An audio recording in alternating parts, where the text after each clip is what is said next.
And we're back. We're back for another episode, AI for Entrepreneurs. Welcome one, welcome all. Today we have a special guest on the show. I have yet to introduce two of my good friends. So you guys already know Christopher Lang, one of my longtime friends, longtime business partners. Ken, this is the guy I've been creating digital magic with over the last 15 years. We've done everything from web development, e-commerce, automation, artificial intelligence. So just, long time. You name it. Long time partner in crime when it comes to this tech scene. One of the smartest people I know when it comes to this tech stuff. A lot of our businesses, I do most of the sales and the marketing and that aspect of things. He's the one that's actually making things work, right? So when you look at Optimize AI and all these different things that we have, it's that guy who's behind a lot of it. Chris, I've yet to introduce you to Ken. Ken is a longtime good friend. We met during the days of COVID, back when Clubhouse was popping. He was one of the original, he is the original founder of Pre-Market Movers. One of the dopest communities to come out of that Clubhouse era. They not only did they come out of that Clubhouse era, they migrated over to Twitter, which is now called X, but they were there back when it was called Twitter. They do a morning show every Tuesday and Thursday at 7:30 a.m. To 9 a.m. where there's a panel of community members, experts, wide-ranging subject matter experts from options to futures to myself with AI, to Ken with machine learning and whatnot. And, we just chop it up, break down investment opportunities, the charts, concepts, AI. It's just a real dope place to be. Spend your mornings every Tuesday and Thursday at 7:30 a.m. So I'm just, super excited to introduce both of y'all and get you three together on or us three together on the show. I'm excited, man. I'm excited. Yeah, well, nice to meet you, Ken. Nice to meet you live on air. Yes, sir. Glad to make your acquaintance. And I've heard quite a bit about how phenomenal you are on the tech scene. And one thing I always say a lot on the show is some people are high tech, some people are low tech, and some people are no tech. And I love what you guys over at Optimize AI have been doing to help bridge that gap, that learning curve, and bring it to the masses, because the people need it. People need it and can certainly leverage it. And it's game changing. So any way that I can help create a space so that message can be spread wider, I'm game. Awesome. Hey, you already did. You literally created. Yeah, that's true. That's true. So, I was gonna say, while Ivan fucks with his microphone, I'm the one that always says we shouldn't curse on this podcast, and I'm the one that can't stop fucking cursing. So, as I fix my microphone, as we edit out the curses that Chris has threw out there, hopefully. I'm not gonna edit any of that out, but I should. Should. But so yeah, Ken has a lot of talents. Not only being a phenomenal trader, investor, I'm extremely adept at understanding the fundamentals behind investment opportunities. He's also very integrated in Industry 4.0, which ties into a lot what we're talking about with AI for entrepreneurs, from machine learning to industrial internet, like all the different things that goes into Industry 4.0, robotics. So it should be a really fun conversation when we get to the main topic of our conversation, which will be later in this episode. We do have a special announcement. We do have a very, very, very special announcement before we get into this week in AI. So Chris, couple minutes, man. You want to break down, let the world know our special announcement? Yeah, I'm going to give the very short spiel now, and we'll get a little more into it towards the end of the episode. But we touched on it the past 2 weeks, actually. But we are excited to officially announce our upcoming event at the end of June 24th to 28th, called AI Geek Week. AI Geek Week is a week-long celebration of just all things AI. You get to just geek out with like-minded people from beginners to experts. There's no special skill required to join or to learn or to get something out of this event. We're going to have panels of experts. We're going to have just panels of people who just are talking about anything related to AI, from some of the cool new shit that's out to how to build and make money, or build things and make money using AI. You know, live events, giveaways, all that kind of fun stuff. So you should definitely check it out. If you want more information, visit aigeekweek.com. I don't think I mentioned this or not yet, but it is free. So go sign up. Even if all you want to do, let's say you can't make the live events, everything's going to be on replay. You'll be able to access everything that we've done live any time of the day, 24/7. So definitely go sign up. aigeekweek.com. And like I said, we'll talk more about this, and we'll have some links in the description, and we'll talk more about this at the end of the episode. And speaking of events, next week, June 6th, it's going down. Yes, sir. Pre-market movers mastermind number 3, right? Most people don't make it to the Sir. second mastermind. So getting to the third, man, is exciting. I've been there. I've been at and spoken at the first 2 masterminds. I'm gonna be there at this mastermind that's popping off in Dallas, June 6th. Ken, let the people know, man. Let them know what they can expect, man. Like if you're watching this and you haven't signed up, and you haven't signed up for a virtual ticket or in person, if you're in that Dallas Fort Worth area, like you're missing out. But Ken, I don't want to let them know. No, it's all good. I'm elated that you put it out there, and I'm really excited about your upcoming event at the end of the month. So I mean, I think folks should grab a hold to all the information they can and wisdom, especially when people are offering it for between free and extremely affordable. I like to consider myself a cheap date, so it's not free because it's a lot of overhead involved, as you can imagine, producing the mastermind event. It's a 5-figure feat, but we try to make it cost effective as possible, and it's a lot of that is courtesy of our sponsors that help make that thing happen. All right, so our sponsors help underwrite it so that we can make it affordable. Shout out the sponsors, man. Shout out the sponsors real quick. Shout out the sponsors. Yes, sir. I want to give a special shout out to Mr. Dasul Andrews and First Due Solutions LLC, which is a credit repair management company. Also, the founder of Mount Sinai Olive Oil. I'd like to give a shout out to Miss Sarah with Sorilla Energy Drink, and as well as Miss Cece Outstanding with Outstanding Beauty Studio out in Atlanta, Georgia, and the Francois brothers. So folks who open up their hearts and their wallets to help underwrite this event and make it happen. So, and then the power of optimized AI has helped us as well, and the selfish trader community. So I want to thank everybody who's been a part of making this thing happen. Nah, I really look forward to this event. Shout out to the sponsors, because like again, this is it takes when you put together a community, especially when you're doing a lot of it for free, a lot of the what's happening every Tuesday and Thursday on those morning shows. That's just people giving their time for free to help others within that community. And so definitely big shout out to the sponsors that help make that possible, that help make those actual meetups, physical meetups possible. We're all geeks. We love geeking out online, in these type of spaces, but there's something magical in terms of just getting together with fellow geeks outside of Dungeons and Dragons and video games. And yes, sir. Yes, sir. Yeah, I believe we were on IG Live the other night, and you said it best. Because you were actually outside while we were doing the IG Live, and you were just encouraging the viewers that you got to go outside. And I can't, I don't have the phrase you said verbatim to memory, but you had you said something profound about the opportunities that avail themselves when you go outside. Yeah. I don't remember. I was winging it, man. It might have been freestyling. When you wing it, sometimes something profound comes every now and then. Get a little gem here and there, just popping out. Let me just add before we move on into the actual podcast. Just really quick, y'all. I know y'all stuck with us this far. Anyone who purchases a ticket to your event, how much are the early bird tickets, by the way? They're really cheap. $47 for the 2-day Zoom opportunity. All right, so $47, y'all. $47. In person is not that much either.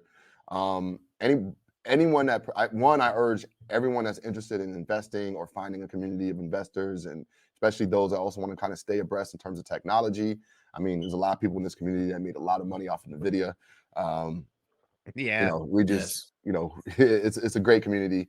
$47 to tap into this plethora of experts, thoughts, opinions, strategies, etc. But in addition to that, as an extra bonus, anyone that signs up to Pre-Market Movers Mastermind, whether it's a virtual ticket or a or in person, will get a free VIP upgrade to our event. So our event is going to have two parts. There's a free component, and then there's a VIP component. The VIP component is where we go really in depth in terms of breaking down. So like in the free part, we'll show you what image generation is, right? We're going to show you like how to generate videos and all that. In the VIP portion, we're gonna put together like really long tutorials, step-by-step tutorials, like, okay, you press this button, the hold your hand approach. I'm Show gonna you how to teach you really how get to the do it absolute most yourself. out of it. Yeah.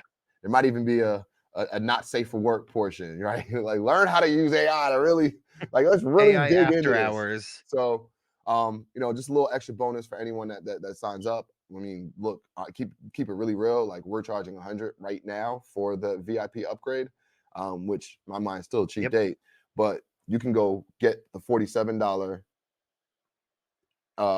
virtual ticket for Pre-Market Movers Mastermind right now. The link will be below in this video, so you'll be able to see it. But you can go get that ticket right now for $47. Be able to tap in for 2 days of the Pre-Market Movers Mastermind and get full access to our AI Geek Week Yep. free and VIP. So it's like, don't that's just such a ridiculously Hey, big like I deal. always say, don't cheat yourself, treat yourself. Yes, And sir. Yes, sir. opportunity Yes, I is sir. out like that. there. I like that. All right, so enough with our promoting, and let's get to the podcast. So this week in AI, is that what we're calling it, man? We done had And we're multiple calling it iterations. something. Just AI news. We're gonna tell you about some shit that happened in the past last week, this week, at some time before today. This stuff happened. So the first one that I have is about Mistral. I know we touched on Mistral in one of our podcasts at some point. It was one of the ones early on. Mistral is the company that has the Le Chat. It's the France company. And a lot of what they do have the Le Chat that you can check out on their site, but a lot of what they do is specifically revolving around open source models. So things that you could download, you can actually run on your own computer. And today, I think it was either today or yesterday, they released something called Codestral, which is an AI model specifically built to be a coding assistant for developers.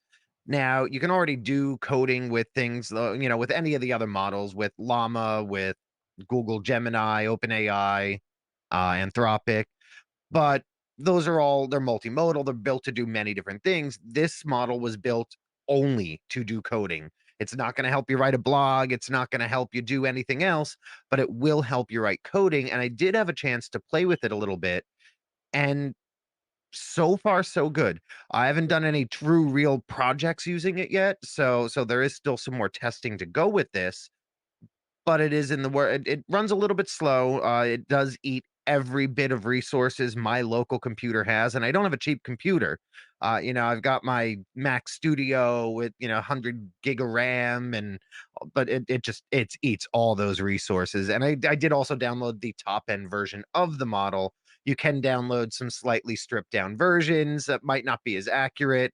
I wanted to go kind of balls to the wall, all in while trying this out. So I will play with that a little bit more this week, and I'll get back to everybody and let you know how that model works. So if you are in a coding, or if you just need to use some type of coding in whatever you may be working on, model doesn't cost anything, and you can run it for free on your computer and just get that basic coding that you need. Your website, social media pages, things like that.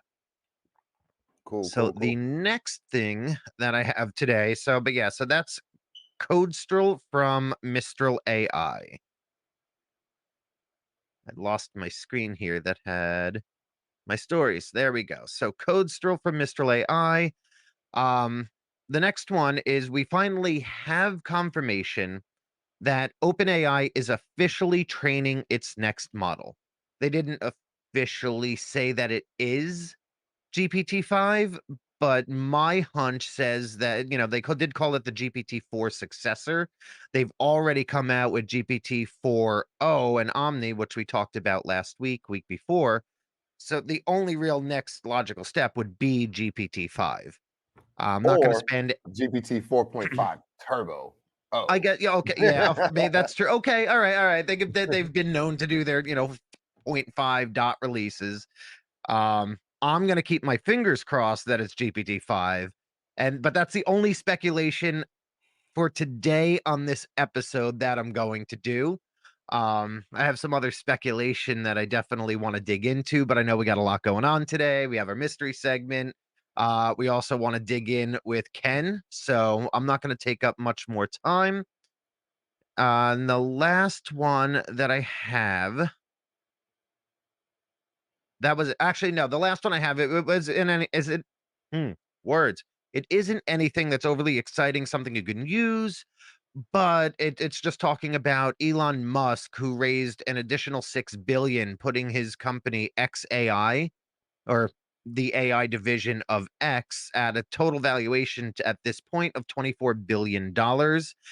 The difference between Elon Musk's AI models and pretty much any other one that exists is he wants his to be completely uncensored and open.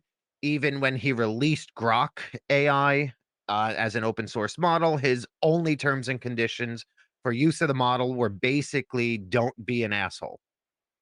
That was it. That's all he gave. It was a full Apache 2 release license, and just said, "Hey, here's everything. Just, don't be an asshole. Put his trust in people." And that seems where the way he's going to be going with XAI as well. So I really am interested to see what Elon comes out with, because he does come out a little bit later sometimes, like Apple does. But when he does come out like that, he will come out swinging. So that is this week, last week, and sometime in AI. Ken, any thoughts on any of those stories?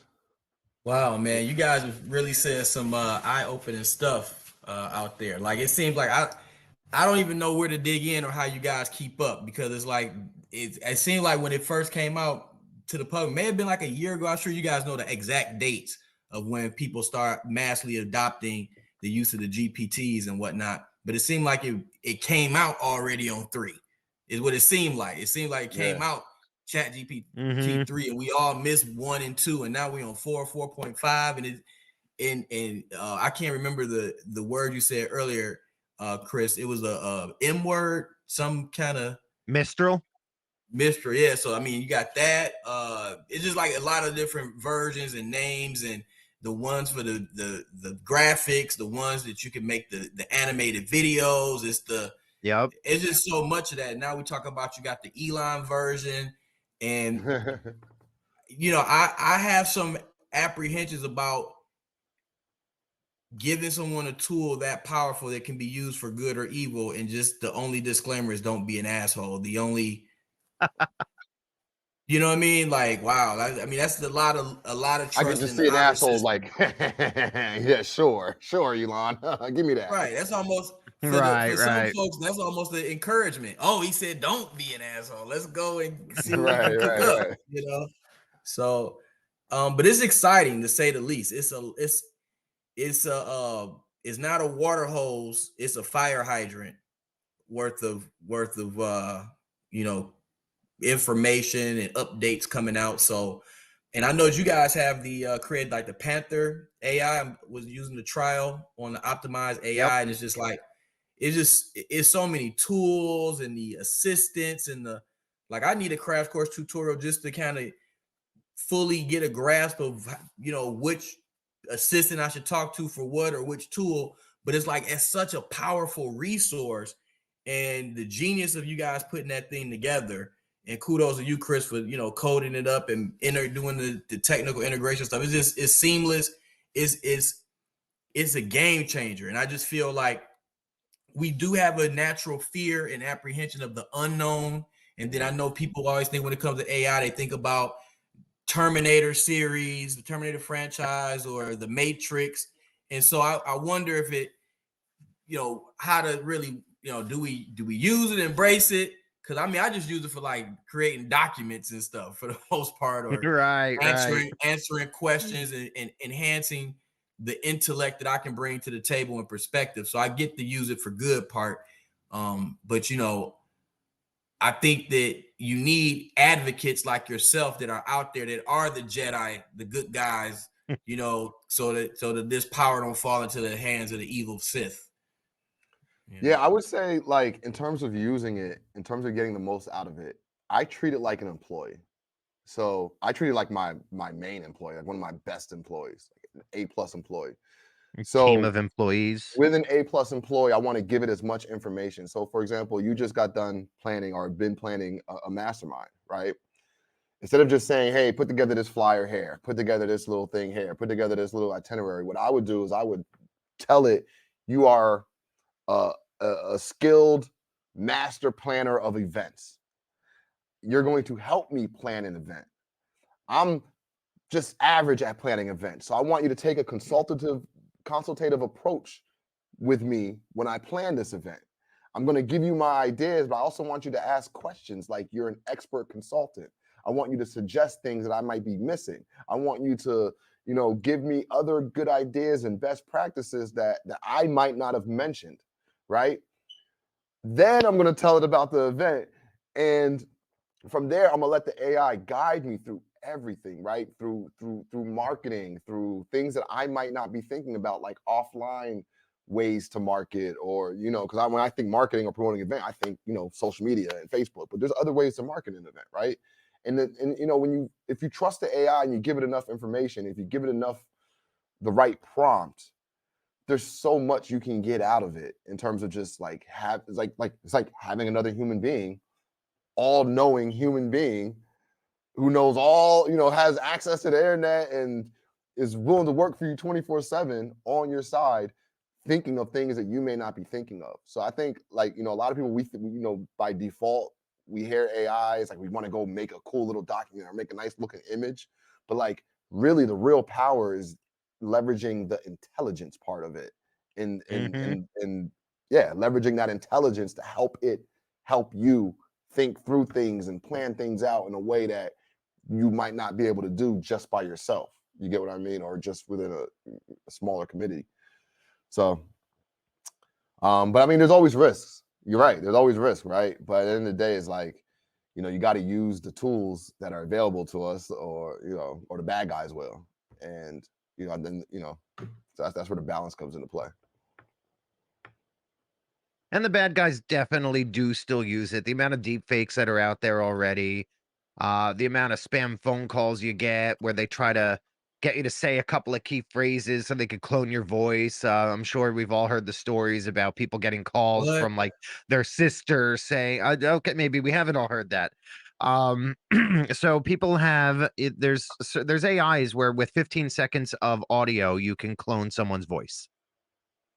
Open source models, yeah, you can run it right now local. I could clone at just with the amount of time, with the amount of speaking you've done on this podcast, I have it recorded. I could make a clone of your voice. And what they're doing though, these scammers are going out and they're like calling you and get like, hi, is Christopher Lang there, and just trying to get you to say like certain phrases, like I just need you to say yes if you accept something something, or if you want us to stop calling you. They get you to say certain words, and then they do like they'll call your sister using your voice saying like, I've been kidnapped, I need you to send ransom money to here, or blah blah blah blah blah blah Wow. blah. And they target older people who might not be necessarily knowledgeable enough to know, like, all right, instead of just giving this my sister money at this random account over the phone, let me like pick up the phone and call my sister from her phone number. But they're scamming tons and tons and tons of money out of people by using AI. So there's already bad actors out there. There's already people using it for evil, being the Sith, but I did not know that you can clone folks' voice. Now it's making me think: is that what Drake did in the rap beef with Kendrick Lamar when he brought He used a out filter, so there's multiple Tupac? ways to skin that cat. So he used Okay. he laid down his track first, and then he used a filter, an AI filter, to take his words, his voice, and make it sound like Tupac's and Snoop's. But Okay. Okay. same concept though. You can literally same concept, right? Like you can literally just use AI, let the AI listen to this podcast right here. It's going to hear how I talk. It's going mhm. to hear my intonation. It's going to hear, all this stuff, and it's going to make a clone voice. And then from there, I can just type up a text. Um, the Martin Luther King speech, give it that Martin Luther King speech, and then the AI is going to have me and my voice doing the Martin Luther King speech, right? So it does get scary when you start thinking about all the different things you could do from it, from a bad guy perspective, but then also from a good guy perspective, you get really excited because it's like, oh man, I can do all these cool different podcasts, and I can automate certain things, and I can scale certain things, and I don't necessarily have to speak on each one. I can still give my thought and give my energy, and you know what I mean? You just start geeking out with Yeah, positive possibilities as well.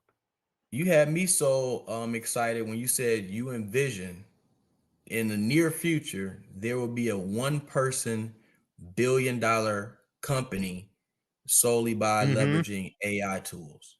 100%. Here, let me actually That's show you something. wild. This isn't That's wild. planned, but let me show you this. Where's my screen sharing? I want to share a different screen. Let me remove that. Present, share screen. This. So here's an example. Now this is a little bit of a so this is me here, but this is not me. This is 100% an AI version of me using a cloned version of me sitting at my desk right here and my voice. And this is what it sounds and looks like. Now, again, I didn't record this. I typed a script and this clone of me did this. Hey there, my name is Christopher Lang. Well, Can you I'm hear his that? AI avatar at least. I just wanted to pop in and welcome you to AI Geek Week. It's going to be an exciting week discovering all the amazing things you can do using AI, including making AI avatars of yourself. That's all for me. Have a great week, everyone. So you telling me that's not Now, you? that's not me at all in any way, shape, or form. That is an AI version of me. I typed in that script and hit generate. It already had a cloned version of my voice. Like if I go here, like here, just as an example, this is absolutely not me speaking. Let me switch screen sharing over to this tab, present, share screen. I want to do this one. So this is absolutely not me speaking. This is an AI generated version of my voice. So I select cloned me. And now there's different settings so you can make it sound like a little bit different, but when I hit This is up absolutely switch not model, me speaking. This is an AI generated version of my voice. I have to switch model. This is still. absolutely not me speaking. This is an AI generated version of my voice. But it sounds like I'm speaking. So I like that, but that's how and that took a 15-second clip of audio of me speaking. I think I took one of the podcast clips and had it make a clone of my voice. So now imagine the And possibilities, right? Like being yeah, I able can type to whatever I want into that text box. imagine the possibilities, right? So like, for example, now if you're a podcaster, you don't necessarily have to show up to every podcast, right? You can literally create, or some podcasters like have multiple podcasts, right? They have different niches, they have different channels. So now you can literally like have unlimited channels. You can, if you want to create a podcast that day, instead of you having to get up, clean your face, get in front of your camera, Mhm. set your mic up, set your camera up, you can literally just wake up, have the AI write a script for you, put together a 30-minute speech or script or a podcast on rabbits, on the life of bunny rabbits, right? Let's say you have a bunny rabbit, life of bunny rabbit podcast, right? Put together a 30-minute script on something about bunny rabbits, a day in the life of bunny rabbits. Upload that script to your avatar, to your speech avatar, have it sound just like you, then use like the vision where it looks just like you, right? And voila, you have a podcast, right? And you literally you yourself, and it features you, but it's not really featuring you, right? And it's like it's crazy, like the amount of like you can just shoot your shot quickly Yeah. as an entrepreneur, and that's the crazy part, right? And then or even doing things like heck, I can have a podcast with myself. Right? Like, there's me and there's AI Yeah. me. Like, you know what I mean? Right. Wow. There's so many different ways and angles you can go with it. Well, And that's why especially I since feel it's Real that use. important same company that I just demonstrated there, where I cloned myself, they're coming out with a collaboration with OpenAI. So instead of me having to type something and then it generates me saying it, you'll be able to speak to it using the new OpenAI voice model, and it will speak back in my voice, just answering as the AI. So you'll literally be able to have a conversation with a cloned version of yourself, or a cloned version of technically whoever you happen to be able to clone. All you need is like 2 minutes of video of them speaking, and you can make a cloned version of them, and then you could just speak to them in their voice as if you were having a real conversation with them, because the AI is going to be answering. So that's where, once that comes out, that's where really putting Ivan's podcast idea into effect. You could literally make a whole podcast where you just interview an AI. Hey, make sure y'all like and subscribe. But because look, if y'all like and subscribe enough on this particular video, we might mess around and have Ken as a permanent guest forever, or at least his AI version. Whether he agrees or not, we may have an AI Ken here I from now on. promise I Y'all, will y'all not give us clone enough you love. without your consent. I never thought I'd have to say those words on this podcast, but I promise I will not clone anyone without their consent. Oh man. All right, so should we move into our mystery segment? I know we got off on a little bit of a Yeah. tangent there, but Now let's do it. Let's so do it. this kind of goes with the last week in AI thing, because we are going to be talking about, nope, that's not what I want to share right now. I want to stop sharing. So One we're of my actually going to be talking favorite last apps week.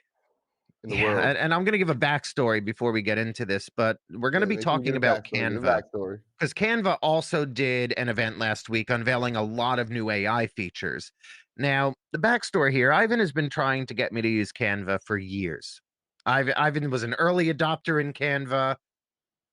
He had been in it. Now, I do graphics design. I can use Photoshop. I could use Illustrator. I could use all of the Adobe suite of tools. So I've always been very, very, very, very against using Canva. But for this AI Geek Week, for Optimize AI, we wanted to be able to create a lot of resources that were easy to share, easy to update, things like flyers, design assets, so that Ivan wasn't in a perpetual state of waiting on me to make updates to things. So I spent some time and I really, really, really dug into Canva, the utilization of Canva for everything, every asset that we've made for AI Geek Week so far, I've made inside of Canva, with a couple of caveats where I went into things like Photoshop to do something that I just couldn't quite figure out. But I knew how to very quickly do in Adobe. And it has heavily grown on me. The templates that are available, the AI features built in, the library of the photo library, the different integrations it has. So today I specifically want to talk about some of the new AI features that were built into Canva, because I am now a fan. So let me present my screen again, and I want to do, where's Canva? Canva, share. This is actually a design I'm working on right now in Canva. But we're going to go to a blank design here, because I want to talk about some of their new AI tools that are built directly in. I don't know if they're available to the free version of Canva. I think maybe with less credits they are. We do have the pro version of Canva, but it doesn't cost very much money, especially compared to Adobe. While you So load this in up, here, let me just give them a quick little brief, because there might be some people that aren't really sure what Canva is. oh yeah, that's valid. I'm sure there's some people that just so look. Long story short, um, when it comes to creating graphics, when it comes to creating imagery for your website, for your social media, for whatever, right? Photoshop for the longest time has been the default tool that professionals use to create professional quality imagery, graphics, etc. The downside to Photoshop is that you had to be really, really smart and know how to use it to get the most out of it. But the upside was there was so much that you can dig into that, professionals use this, right? Like literally professionals use Adobe products to make movies, to make, professional grade imagery, graphics. Canva came out with a mission to simplify it, to give you the same level of power, or almost the same level of power, but at a way simpler ease of use. They were really smart with offering a free version, which you can do so much with just a free version. Um, Another cool thing is that you could actually use it on your phone. Like imagine you're trying to use Photoshop on your phone. Like Canva, like you could Yeah, their literally mobile make, version sucks. yeah, you could literally, like, it was really functional. So like someone like me who you may want to post something on social media really quickly, but I don't want to sit in front of my computer and spend an hour trying to design an image, where I can go on Canva and there's all these like pre-made images. I can just kind of customize it a little bit. They also did really well with putting together templates for people to use. So like you're starting from something that's already built. So Hmm. Canva basically they're trying to become and I think as of now they have become the dominant go-to application or software for those trying to create images, videos, anything graphic, for like social media or digital assets. And they just brought in a lot of AI features, which makes it even incredibly more powerful, which we're about to dig into now. Yeah, so and we are AI for entrepreneurs, and for the normal, average, everyday entrepreneur that's not a professional designer or videographer or video editor like myself, it's an amazingly powerful tool, like Ivan said. So, we're gonna start over here. I'm just in a random, brand new design, just square design, and there's this new section here called Magic Media. So immediately I can generate images just with a couple of words. I can generate graphics like icons or illustrations. And I can also generate AI video right inside of Canva. Give me something to generate. Ken, Ivan, we'll start with an image. Ken, you go. You the guest. You the special guest. What should we generate? What kind of image should we generate? Um, I would like to see a a small group of people that are on Wall Street in front of the bull celebrating like they just made some money. Okay, that was very specific. If they just made some. Now, I don't know if how well this image generation tool is going to work for something that specific, but we're going to find out. Let's find out. If you do want to learn how to make exactly that, actually pretty damn good. So now, But if you want to learn how to make exactly that image, make sure you sign up for Geek Week. But it is gives that us a couple of different options, and I Mhm. can just click on one of these and add it right into my design. This one more looks like the bull's trying to eat them. Yeah, that definitely it did. Yeah, this one looks like they're trying to maybe molest the bull. Kidnap the bull? Do you know which AI is this? A proprietary AI that Canva is using, or is it tied into Dolly 3 or Midjourney or one of those? Do you know? I honestly never looked that up. I don't know. Mm. Okay, and it may take some. This one looks a little bit better. They're celebrating. This more looks like a ritual sacrifice of said bull, but um, So I'm gonna tell y'all my process. My process, I don't really use the least the image generation AI within Canva. I haven't used it yet. I use I use go and optimize AI and use the image generator, or I would use Dolly 3, so ChatGPT's version, or Ideogram. But this But is they just came out with Canvas. this. And This so is what I would do is I would Canvas take that image, thing. upload it to Canva, just was really simple, just drag it into Canva. And then I use Canva to like edit things. Where Canva really comes in beneficial is that you can put this image there, and then if you want to put a headline on top of it or a title, or that's yeah. where it gets really flexible. And to me, that's the real benefit. But what else can we do? What Right else now, can I'm we do with it? actually right now I'm actually generating a video, and what I typed was the Wall Street bull running down Wall Street.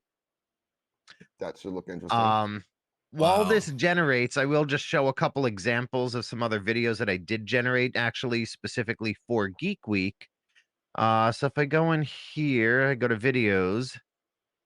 So this is one I generated this video using that exact tool for AI Geek Week. Just a couple of robots hanging out, moving around. Nothing overly fancy, but it's video generation. This is just a crowd in the background next to a little 80s style robot.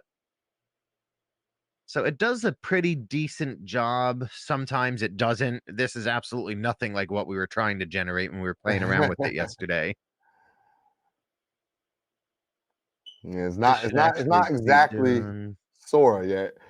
OpenAI Sora Or Google's whatever. What do they call Sora, it? that's Tao or something like that. via which Yeah. I tried to get access to, and they still haven't given me access. Oh, me too. I'm on a waiting list, but I'm sure 100 million other people are also on that same waiting list. And I don't give quick Google enough question. money for them to consider me special. What do you guys think about the different um like how you just mentioned that is multiple versions of image generators, video generators. I know they all have different amounts of resources they need as far as megabytes or gigabytes, terabytes, megahertz on the processors, Right. and also costs, right? Don't a lot of these tools cost? Nah, so there's some really cool free ones. At the end of the day, right, it's really just knowing what's out there. It's like I've been using this real estate analogy for a while now, but like it's there's tons of good deals out there. There's properties out there right now that are probably worth $100,000 more, but you can get for like $5 at a tax lien, right? Depending on where to look. You don't know what you don't know. So, for example, there's an image generator called Ideagram that's free, and is to me is my top two in terms of quality of images that I can make, and it's right there as an app on your iPhone, right? It's really good with words. It's really good. A lot of these image generators aren't that good with text, putting text into the image and that text being accurate. They've been in the forefront of that for a while. Dolly just took over, but they've been in the forefront of that for a while. So it's just knowing. One is like, we're always tapped into creators such as us. So every day I open up my Instagram and my social media, I'm seeing, new things that are coming out. And we're also nerds, so we're trying these out Well, yeah. ourselves, right? We're going into the weeds, like, oh, let me go check out this new image generator. Let me try it. Let me see how this compares to this or that. And so it's just really important to be tapped into communities such as yours, where people are bringing up these new tools, or coming through to events such as ours, like Geek Week, where you can hear about these tools.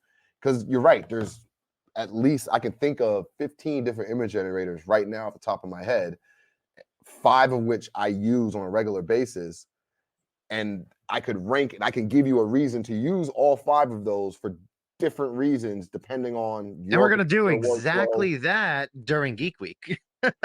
There'll be handouts and stuff that'll actually show all of the different ones, kind of list them out, some good use cases for each of them. So, yet another reason to make sure you go register for free for Geek Week. Because it's the same thing with text, right? With text-based AI, right? There's so many different Hmm. text-based AIs, but like which one is good for which goal? What are you trying He's to like accomplish, right? You got 4. smaller models that are really good. If you like Chris put me on to, I didn't know that there's a 5 gig AI, right? And now you think like a video game. A video game is like the last video game I downloaded was like 80 gigs, like There's smaller 120 ones gigs. than that.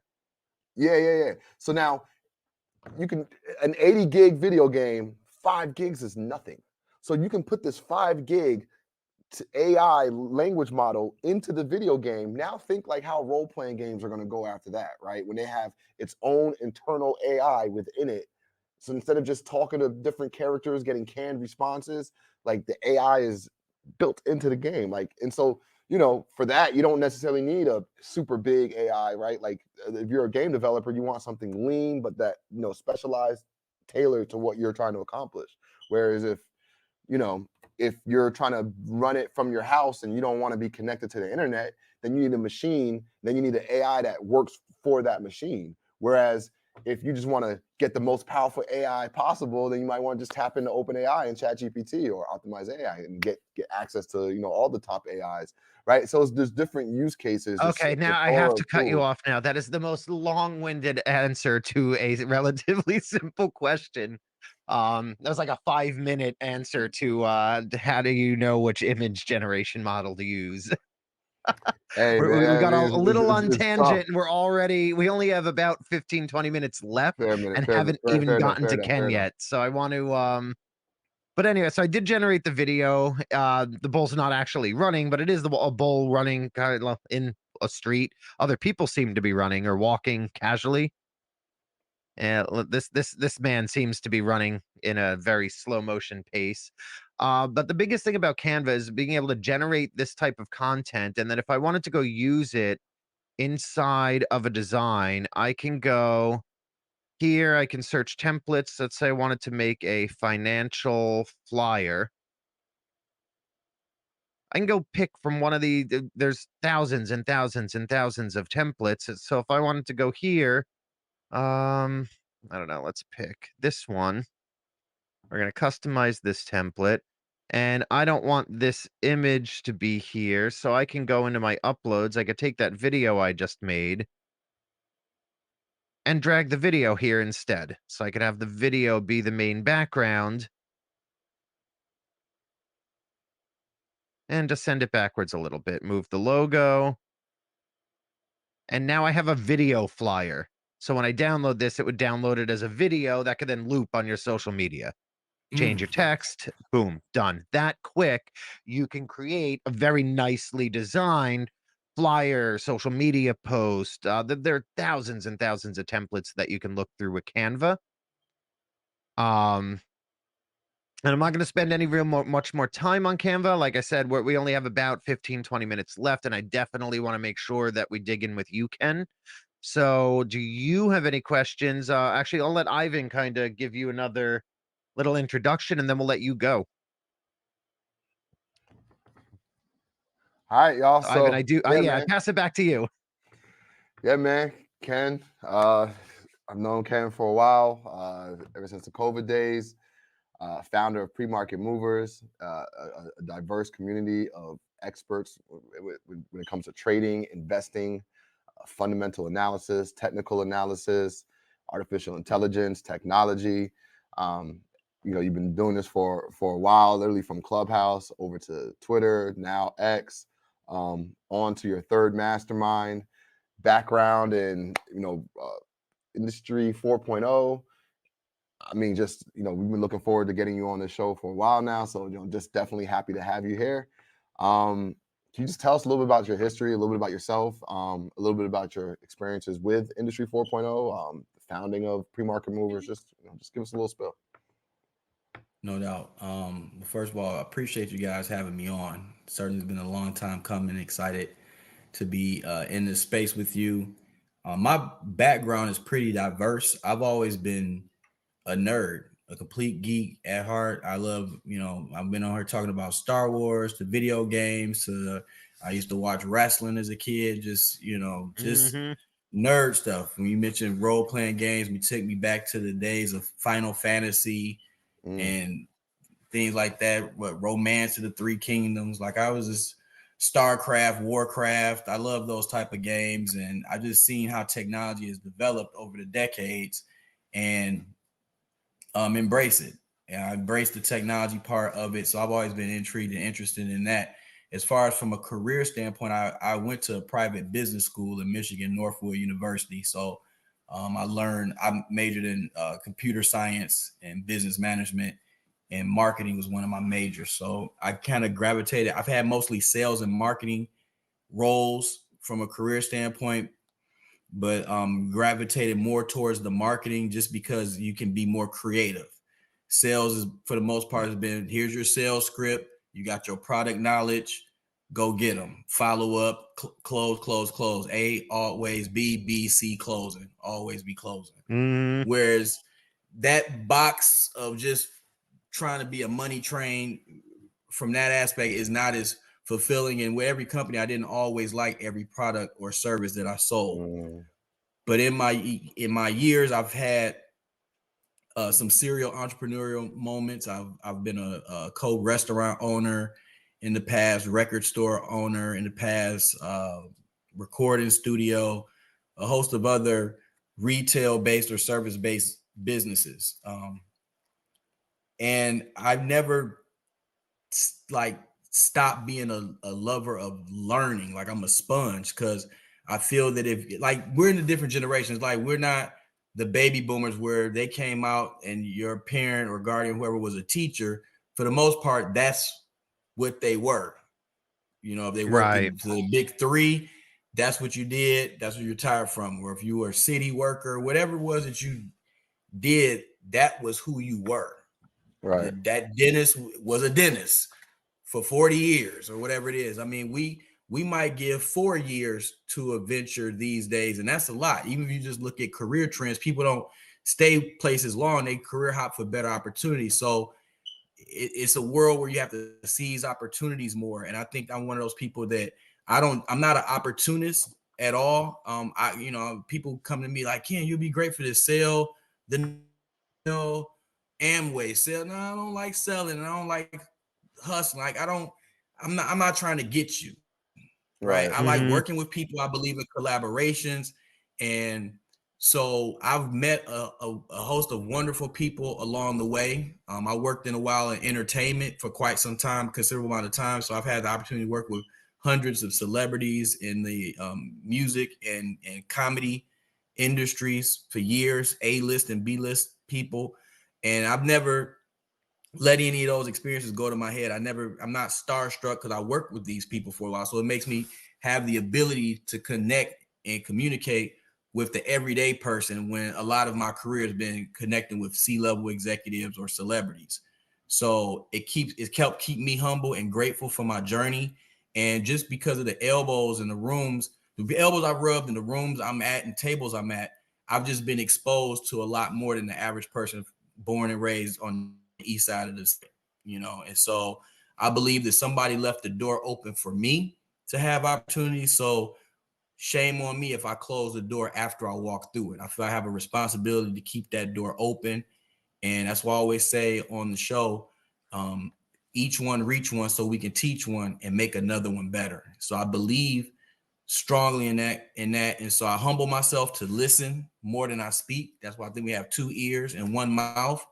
And you'll learn a lot when you kind of just shut up and listen. So it's ironic that I host a talk show based community and I got to be the primary voice of it. And that's not really my preference. I'm more of a behind the scenes guy, but I'm forced to be on the forefront. And that's just something I learned to compartmentalize over the years so that I can take advantage of opportunities and advance myself and those around me. Because sometimes you get caught in your own head. Like I'm shy like regular people. Sometimes I have sweaty palms or butterflies in my stomach and don't always want to get on stage or be on the camera or be on screen or be on the mic. Right.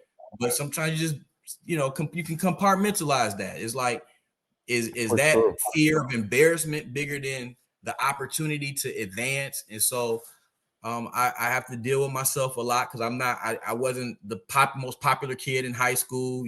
I'm not 6 foot something. I wasn't first pick for basketball, football, none of that. And now in this digital space, we have a kind of cult-like following full of highly intelligent, articulate, and talented people. So it's like I have to really be cautious with how I navigate that, because to whom much is given, much is expected. And so leadership, I think, is where I strive to grow the most and not fumble the ball. We've been doing this for 3 years. And like you said, it's our 3rd event.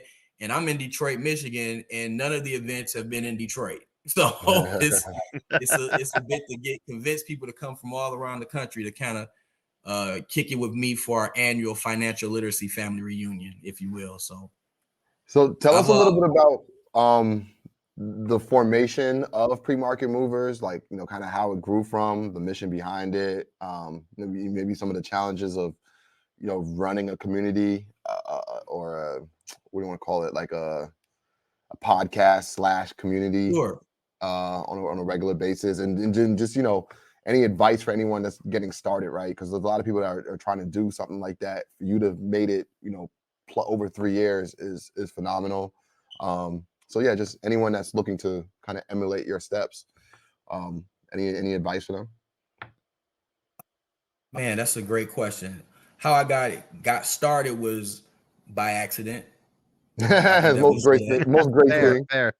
No, this is being fully transparent. At the time when pre-market movers got started, I was dating a young lady who would be on Clubhouse, but she was always in like the celebrity gossip rooms and the just the stuff girls be into. Like I thought it was Yeah. nonsense because all the rooms she had the speakerphone going all the time and be just listening to just content like literally I would never listen to it. I thought it was dumb. I was like, I can't see how you sit up on there for hours and hours just listening to this nonsense. You know what I mean? It was irritating to me. I was like, I couldn't get it. And I thought like my friends who come around, they always want to talk about Wall Street stock market stuff. And there was some people like, it's got to be a show on or some kind of stuff on Clubhouse at the time that's relevant to what you're into, because I nerd out on stocks and real estate quite a bit as well as technology. But all I was overhearing, because I didn't participate, I didn't download the app. And I mean, I listened to this stuff for well over 6 months on you got your speakerphone up, you falling asleep listening to this mess, you waking up listening to this mess. Like who wakes up talking about the housewives and all whatever the kind of content it was. And I happened to stumble across a couple of rooms where people were talking about stocks, and I wasn't in love with their format, but I was glad that there was a room for that type of content. And I did, like back then in the day in the Clubhouse was first started, you remember it was like the mod gods. You might have to sit up and say you was brand new, you might have to sit in someone's room for hours before you get invited up on stage to say anything. It was just like if you weren't a moderator or a speaker or had the badge or something, you were like nobody. And so I would listen to our people just talk in some of these rooms. I'd be like, man, I would want to chime in and say something. I'm like, I can't believe, because they don't know me. They don't have any idea what I know. So you got to kind of earn your stripes back then. So that was just an interesting thing. But I finally got up on stage one show after like, it might have been, what was that show, Stock? After the one with Just Money and Benz and Dion that they had. And so I waited a couple hours and I got in the room, finally got up to speak, and I said something, you know what I mean? There was quality, got a couple points in. So I came back another day, but the next day, like maybe I had to wait an hour instead of 2 hours. And I just didn't like, I'm like, why am I, you know what I mean? What did it take to just be one of those folks that can speak? Because, I'm listening to, because everybody ain't got nothing to say. Some people are just on stage because they got friends and popular and don't have no bars. And one thing about my background I didn't share earlier, I kind of skipped. I just mentioned working in entertainment. But in Detroit, I had my own talk show for 4 years on a major radio station that I produced. I wasn't a DJ. It wasn't spinning records. It was a talk show. And we have guests in there, anybody from Detroit City Council to the mayor, people running for office. There was a platform. I had local entertainers, national entertainers would call in or come in studio, local celebrities. So I had that experience working for 107.5 WGPR. I would do the promotions, I would do events, and I eventually earned the right where they gave me my own space. They didn't give it to me. They gave me a discount on it. Right. I had to pay like $1,500 a week for a 2-hour talk show on Sunday nights, but it was prime time from 7 to 9 p.m. And they gave me an opportunity. And I went and recruited other friends, family members, fraternity brothers, people who had content. And the show was called Real Talk.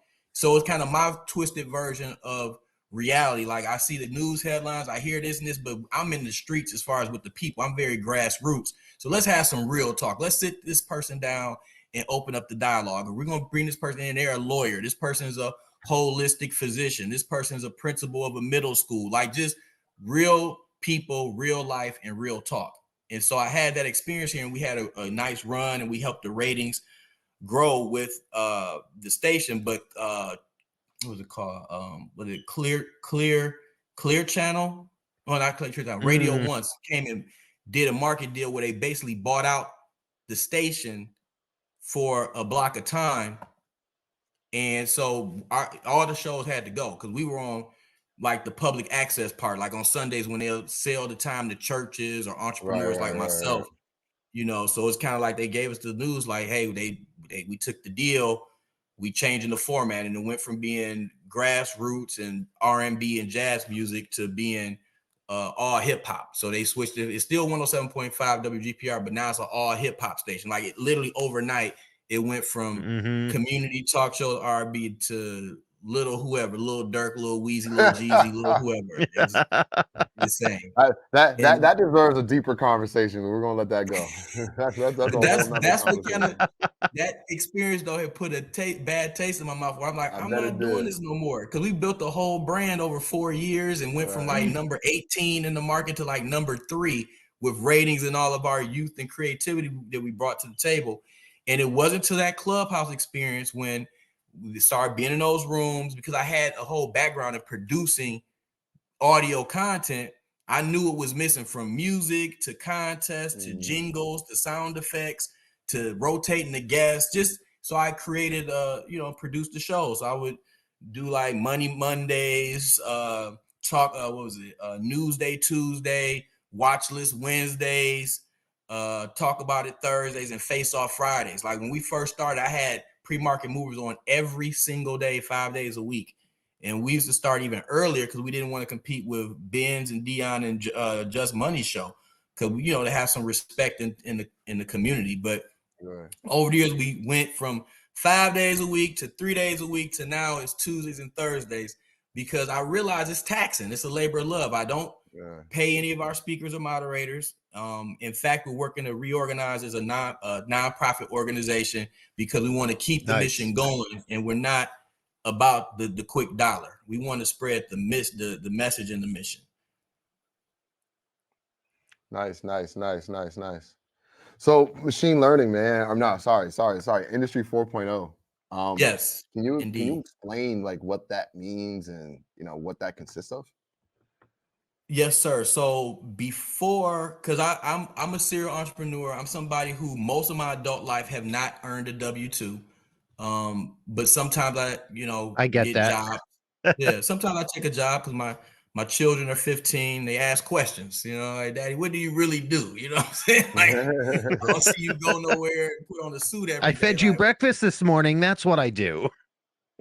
You got a roof. You got food this morning. You got clothes on your back. I made That's you. Right. That's That's right. So at times I dabbled in corporate America, and one of the highlights from a tech standpoint is I worked at Google for a couple years, and I was I used to optimize Google ad accounts, and then I moved up into an assistant team leader, and then I became a large account manager. Then I became like a manager with like 63 direct reports. So I worked there for a while. Nice. I don't talk about it a lot, but I have a IT background as well. And I was exposed to a lot of things like the e-commerce and big data and the reporting and some AI while working there.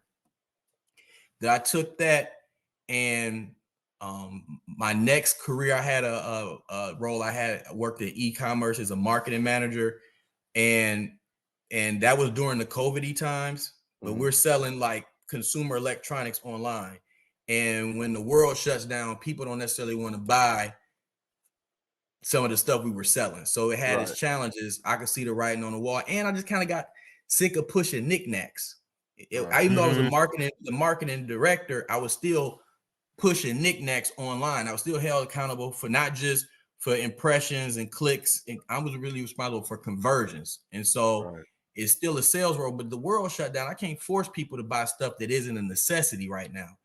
When we sell a lot of nice to have stuff, but non-necessities.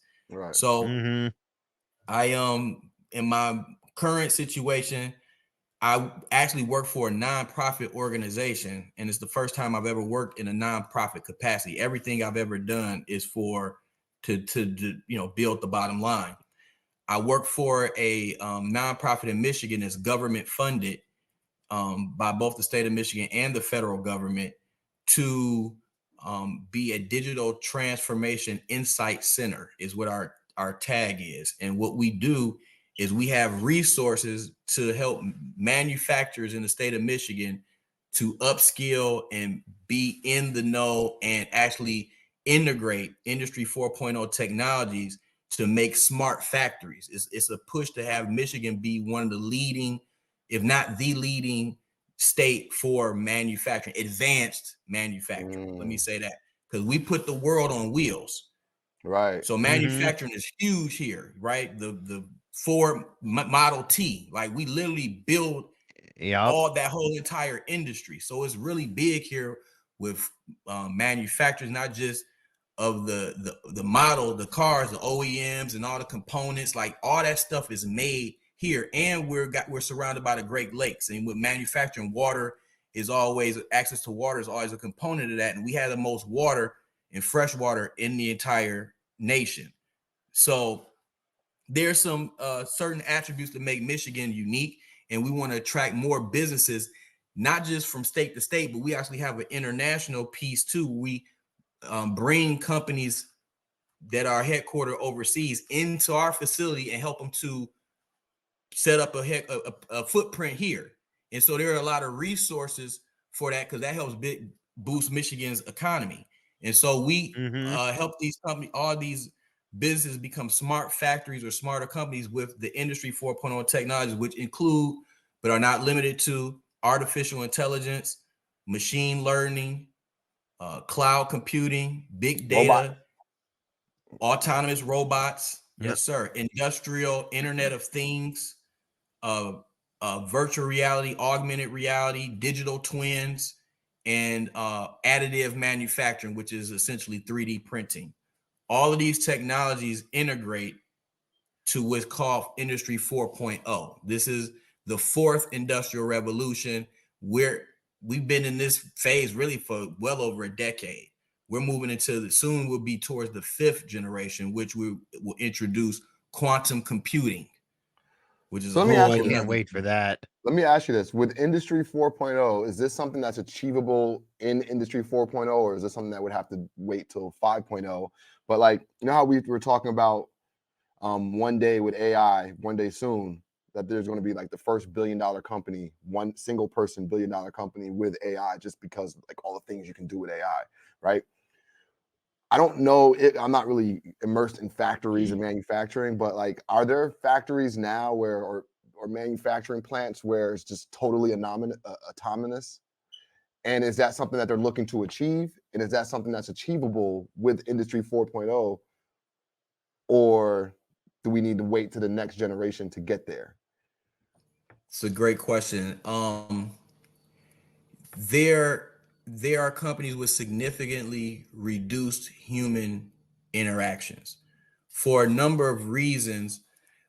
The goal, I don't think, is to completely eliminate humans from the manufacturing process. I think it's to replace humans from the repetitive, mundane tasks. Like if it's literally just sitting there and pushing this button, do you need to really have somebody on payroll for 8 hours to push a button? Could a machine push that button quicker? And when you think about it, the robots, once you add the word auto, because robots have been in factories for decades, so robots are not new. Robots is actually Industry 3.0. Robots and computers were part of 3.0, Industry 3.0. Industry 2.0 was electricity and the assembly line. Industry 1.0 was steam, when machines were steam powered. First it was steam, then it was electricity, then it was computer and robots. Now we're in 4.0. When you add industrial Internet of Things, the robots can now all talk to each other. And you add the component of cloud data, they can all communicate through the cloud. And with the autonomous, they can be proactive. When they introduced computers and robots back in like the 70s, somebody had to be there pushing that button to make the robot's arm do something, right? You gotta still turn the computer on and do more coding and programming. When they're autonomous, they're doing that on their own. So now, and they're using this to make the factories more secure and more efficient. So the robots aren't gonna take smoke breaks. The robots don't need to take PTO. They're not going to call off. The robots aren't going to complain about working a double shift the last 3 days, 3 weeks, 3 months, or 3 years in a row. And by them being autonomous and everything's interconnected and through the cloud, the robots can proactively maintain themselves. With humans, we're reactive. Like, oh damn, the machine went down. We got to go find the Get it doohickey so we fixed can and repair the whatchamacallit. So that's all reactive, right? Because once the machine jams up or the blade is go dull or the thing stops thinking, now somebody that's skilled trade or special trades has to come a human to troubleshoot it and fix it. But if it's autonomous and it's industry 4.0, it's a smart factory, the computers already know that printer over there in the corner is running low on ink and it only has 1,000 more sheets of paper it can print before it runs out of ink. Let's go on ahead and put that Amazon order in through the cloud, reorder ink. It should be here in 2 days or a day, and it'll be here before we run out. And it can replace the ink on its own without alerting me. So it's proactive. It's proactive. fully And self-sufficient. totally self-sufficient. It knows which robots need to go recharge, which machines need maintenance, and it can give those reports. Hey, this device over here, and it could be a report for the humans to come do that needs the special trades, but the machines told you themselves, this robot needs to be rewired, this one needs oil, that printer needs ink, that blade is going dull, and this tool isn't tooling no more. Or you got this much lead time left before you have to take action. So it just makes the whole plant floor safer, because humans do what? Drop stuff on their toes. That's why their steel toe boots were invented.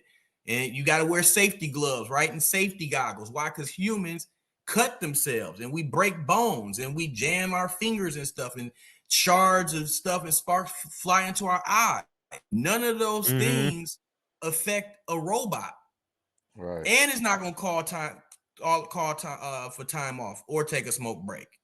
So it's, that's where they're embracing. But the human interactions have to be there, because someone still has to think up, program, and kind of supervise those machines. So all the jobs aren't being replaced. People are just going to have to get different types of jobs and interact better with the robotics. So this is something that's real big out there called Cobots. That's big, where these are like the one-arm robots that can do things like not just push buttons, they can like do stuff, like cook food. I've seen them, like it's attached to like an industrial kitchen, and it makes the food in front of you. Yes, absolutely. Or it might be your part. I've seen those. That the machine do all this and that, and your job is to scoop the mashed potatoes onto the thing, right? The machine may not do good with the mashed potatoes, but it made the meat and the veggies and put it on the plate. And the human's last job is to put that mashed potato and make sure that the robot didn't screw it up. But it's like all that stuff is possible. And those are called cobots. These cobots exist to help people put on their clothes. You got people who have disabilities or ailments. So everything isn't, all the uses of Industry 4.0 technology isn't just for factories. It's just that my role is to help the manufacturers in Michigan to adopt them, because that's how the grant monies flow, right? But the technology has many adaptations outside of just a factory floor, and it's not limited at all to the automotive industry. I know a lot of people get that impression because I'm in Detroit, but it's a vast variety of manufacturers out here. Companies make not just automobile stuff, is breweries. We have a lot of craft beer manufacturers. We got cereal out here, like Kellogg's and stuff like that out here. We got real brands that manufacture quite a bit of stuff. Quite a bit. On a smaller scale of that, there's a McDonald's out in Texas, I believe it is, and they have a fully autonomous location from the food ordering. They have an AI voice that speaks to you as if someone were there. They do the payments through, you can put in cash, whatever, it'll give you your change. The robots make all of the food. So you're going to have less food waste. You're going to have less, much faster turnaround time on getting the food prepared and out to the customer. There's no humans that exist. They do the food ordering. They do the food storage. They get no humans exist in this location. It's fully autonomously run by, like you said, by these robots, by probably the same Industry 4.0 technology. It's a pilot store that they're trying out this concept on. I have one follow-up question for you, Ken. So you mentioned Industry 5.0. Has that been defined yet in terms of, or is it taking shape in terms of what that will look like, when that will come. You mentioned that we've been in Industry 4.0 for a while now. Just, any insights in terms of what that looks like? Yeah, I mean, well, I think that the Industry 5.0 is still in the development stage. It's not rolled out yet, but it's about energy, supply chains, and the quantum computing. So just once they've mastered the quantum computing, think about that. Now you done took the process into a whole nother dimension, right? And we probably need a whole episode to talk about just that topic. So I could it's like talk about quantum computing for an entire episode, if and more.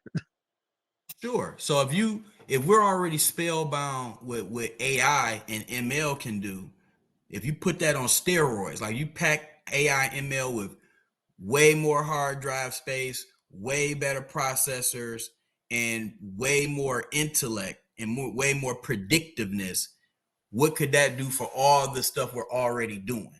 Right. You know what I mean? So it's like all these technologies are still kind of prehistoric from when you introduce quantum computing. Right. Because it's all about processing. Like how fast can you produce, process, and think and deliver? And then with the storage space, how much stuff can you store? Right. So when you have more storage and more speed, you're either even that much more efficient or that much more dangerous. Now, when you talk about the first $1 billion company, I'm sure if it's not happening now, for sure by the time quantum computing is in effect, think about what you got to do with optimized AI, but you're not doing it with that type of processing and memory power behind it. You're still doing it off of your laptops and desktops and workstations, and that's none of this is quantum. You know what I mean? There's nothing quantum about Right. The smallest So quantum computer will make the current largest supercomputer cluster completely irrelevant with the smallest version of a quantum computer. It's insane the speeds at which this could. I was going to start rambling about quantum computing. Continue. no, you good. I mean, it's just quantum computing just takes it to a whole nother level. It's like emphasized a triple bottom line effect with like the environment, economics, and I'm trying to think about the third one, social impact. So it's like to go above and beyond just looking at like, for instance, like with all these EVs and stuff like that. That's coming out. Quantum computing would look at a much bigger picture of, okay, what's the shelf life on these vehicles? What do we do with all these batteries? Can you repurpose any of these, the bodies of these cars after they're no good, where we know they recycle a lot of the combustible engine vehicles? You know what I mean? They got auto parts stores, junkyards, scrap yards. They like there's a way to repurpose that car that's no good. Maybe the engine blew, but somebody still go to the yard and buy the rims, tires, struts, seats. They'll buy what's still good. Right. But I don't know if they do that with EVs because of the materials that's made in them, right? And then like all the batteries are made of toxic materials, from cobalt to lithium. They have hard carbon footprints to produce the vehicle. So even though they're greener, they actually do more harm to the environment to produce an EV than it does to produce a regular car. So it's like, now is it a matter of the emissions and stuff like that? So I don't know if the juice really is worth the squeeze, but I'm just thinking about it in our logic blocks, and all of the AI and ML that's programmed today is based on current human capacity in our logic blocks. You add the quantum computing, it's thinking beyond the end user buying a Tesla Y and being happy because they get a tax credit and it's clean for the environment. But it thought years beyond buying the car or buying the vehicle. It's thinking about, how does this impact the environment? How does this impact society, and not just the economic component? Whereas right now, the technology pretty much looks at the economic. A lot of people, the analysis is just on the bottom line. If we do this and do that, will we gain market share? Will we move more units? And they're not thinking about what happens longer term down the road and what are the potential repercussions from the decisions we make or consequences from the decisions we make today. So some different I think caveats. that's again all of that. It's really really exciting. So to see to start seeing the shift, because right now quantum computing, you have to basically have just shy of absolute zero in order to run these quantum computers. And every day they're getting closer and closer to being able to achieve quantum computing at room temperature. Because once they can get there, I think that's when it's really, I honestly think they'll be able to use the quantum computers to be able to figure out how to integrate them into and start developing and really pushing out Industry 5.0. Man, this has been an awesome conversation. Ken, I want to thank you again for taking the time out your day to, pop up on our Absolutely. podcast with us. Once again, Yeah. the link will be below. Look, sign up for Pre-Market Movers Mastermind. You can get a virtual ticket if you're not in the Dallas area. If you are in the Dallas area, definitely come hang out with us. It's the third mastermind. I've personally been talking to Ken as he's been planning it. He's put a lot of effort, energy, and work into it. It's a whole gang of great people. It's a wonderful community. If you can't make the mastermind, definitely check us out every Tuesday and Thursday at 7:30 a.m. Those are free X spaces where it's just a lot of good information to get started and to learn and to network with like-minded people chasing the same goals. As Ken likes to say, as the Pre-Market Movers motto, together further. And Yes, sir. it's just a great energy, man. So once again, thank you. Chris, any parting words for as we wrap this up? No, like Ivan said, definitely make sure you sign up for Pre-Market Movers. If you do, you're going to get free VIP upgrade to the AI Geek Week. Definitely do not want to miss AI Geek Week, especially if you're a listener or watcher of this particular podcast. It's going to be a lot of what we talk about, then some, a lot of experts, a lot of different opinions, tools, education. You do not want to miss it. June 24th to 28th. AIGeekWeek.com. That link, as well as the link to sign up for the Pre-Market Movers Mastermind, will be in the description or the episode notes below. Like, share, follow, all of that fun stuff. Make sure you let everybody know. Anyone, even if you personally might not be interested in these events, I'm sure there's people in your life that are. Share this with them. Share the info with them. Get them to sign up. Spread the word. Spread the love. Let's That's what get I it. We got. out. I will see you all next week. We We're out. done. That's it. No one else has anything. All right, we're out.